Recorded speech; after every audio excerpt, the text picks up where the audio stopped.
Hello friends, income tax के cases की series में आज हम एक बहुत इंपॉर्टेंट इशू डिस्कस करेंगे एक केस के माध्यम से। जो केस हम डिस्कस करेंगे उस केस में एक इशू ट्रिब्यूनल के सामने आया। जैसा कि हम सब जानते हैं कि जो डिपार्टमेंट के सर्कुलर्स होते हैं central board of direct taxes के, वो असेसिंग ऑफिसर्स पर बाइंडिंग होते हैं, लेकिन ये circulars CIT appeal tribunals court के लिए बाइंडिंग नहीं होते। प्रेजेंट केस में एक बहुत छोटे अमाउंट का एडिशन किया गया था असेसिंग ऑफिसर के द्वारा 2931 रुपीस का, जिसको सीआईटी अपील ने असेसी को अलाउ कर दिया और डिपार्टमेंट इस छोटे से अमाउंट के लिए ट्रिब्यूनल गया। जो मॉनेटरी लिमिट्स हैं वो डिपार्टमेंट को अपील में जाने के लिए अलाउ नहीं करती, क्योंकि जो एडिशन था वो 2931 रुपीस का था। लेकिन डिपार्टमेंट ने एक सर्कुलर का सहारा लेते हुए, सर्कुलर नंबर 3 जो कि 2018 का है, उसकी एक्सेप्शन के अंदर एक पैराग्राफ दिया हुआ है, पैरा 10B, जिसके अंदर यह कहा गया है कि यदि सीआईटी अपील कोई ऐसा डिसीजन करता है जो कि किसी सर्कुलर को, ऑर्डर को, नोटिफिकेशन को या किसी इंस्ट्रक्शन को अल्ट्रा वायरस करार करते हुए करता है, तो उस परिस्थिति के अंदर डिपार्टमेंट के पास यह अधिकार है कि डिपार्टमेंट अपील कर सकता है। और वो अपील जो यदि मॉनेटरी लिमिट्स के दायरे में नहीं भी आती, तब भी डिपार्टमेंट की अपील एडमिट होगी। केस का नाम है deputy commissioner of income tax versus Anil Kumar Jain. ये matter 108 ITR tribunal short notes 41 पर रिपोर्ट हुआ। मैटर चंडीगढ़ आईटीएटी की ए बेंच ने डिसाइड किया और इस केस का जजमेंट 16 नवंबर 2023 को आया। प्रेजेंट केस में सेक्शन 143 सबसेक्शन 1 का ऑर्डर करके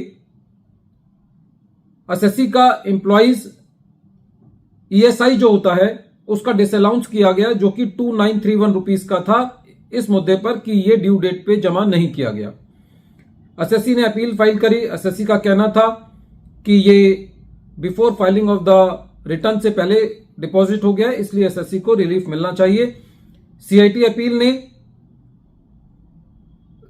कोर्ट्स के डिसीजंस का सहारा लेते हुए असेसी को रिलीफ दिया। उस वक्त तक चेकमेट का डिसीजन नहीं आया था, इसीलिए सीआईटी अपील ने एसएससी को रिलीफ दिया।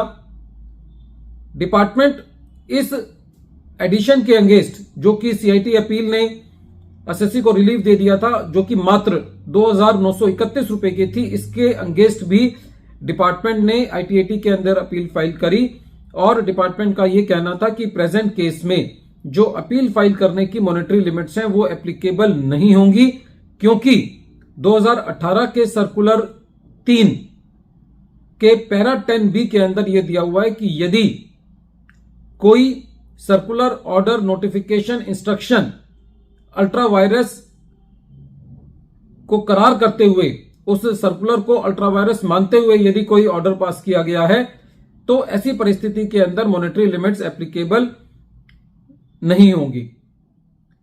असेसी का कहना था कि प्रेजेंट केस के अंदर जो सीआईटी अपील ने ऑर्डर पास किया है वो डिपार्टमेंट के सर्कुलर नंबर 22 जो कि 2015 का है, जो कि 17 दिसंबर 2015 को इशू किया गया था, जो सेक्शन 43B की डिडक्शंस के बारे में बात करता है।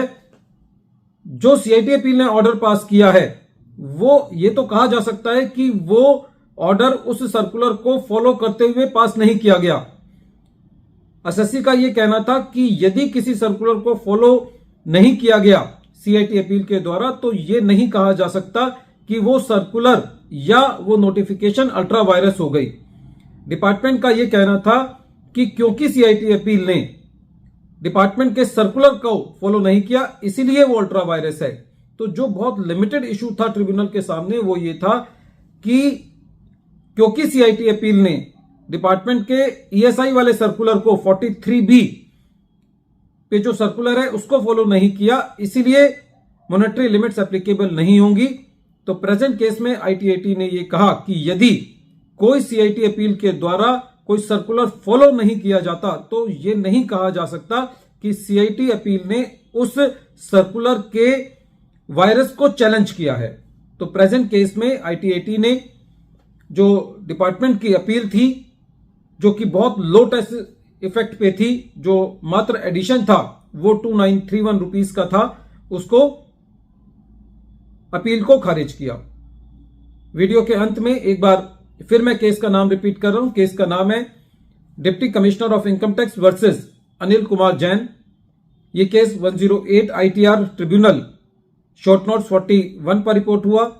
मैटर चंडीगढ़ आईटीएटी की ए बेंच ने डिसाइड किया और इस केस का जजमेंट 16 नवंबर 2023 को आया।